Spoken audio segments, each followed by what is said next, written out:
సైతాను సాధారణంగా శోధించేది, లోపరుచుకునేది ఒంటరిగా ఉన్నవాళ్ళని, పని పాట లేని వాడిని సాధారణంగా సైతాను లోపరుచుకోవాలని ప్రయత్నం చేస్తాడు.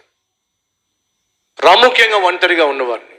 ఒంటరిగా ఉన్నప్పుడు సాతాను లోపరుచుకున్నాడు. ఒంటరిగా యోసేపు ఉన్నప్పుడు సాతాను లోపరుచుకోవాలని ప్రయత్నం చేశాడు. ఒంటరిగా సంసోను తిమ్నాతుకు వెళ్ళినప్పుడు లోపరుచుకోవాలని ప్రయత్నం చేశాడు.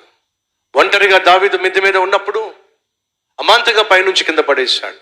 ఒంటరిగా యేసుక్రీస్తు అరణ్యంలో 40 రాత్రులు పగళ్ళు ఉపవాసం ఉండి ప్రార్థన చేసిన తర్వాత సైతాను వచ్చి శోధించాడు. సహోదరి సహోదరులు, ఒంటరిగా ఉన్నప్పుడు జాగ్రత్తగా ఉండండి.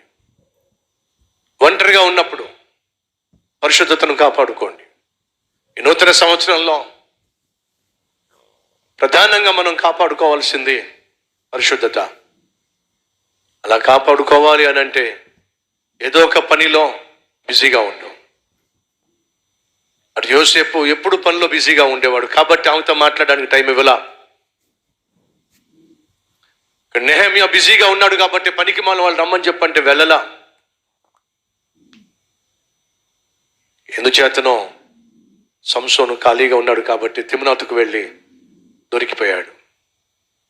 తమ్ముళ్ళు చెల్లెళ్ళు, చదువులో బిజీగా ఉండండి.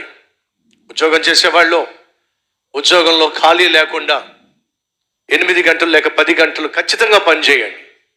సేవలో పాల్పంచుకుంటున్న వాళ్ళు టైం పాస్ చేయకండి, టైం వేస్ట్ చేయకండి. ఎప్పుడు చూసినా ఏదో ఒక పని చేస్తూనే ఉండండి, చేయిస్తూనే ఉండండి.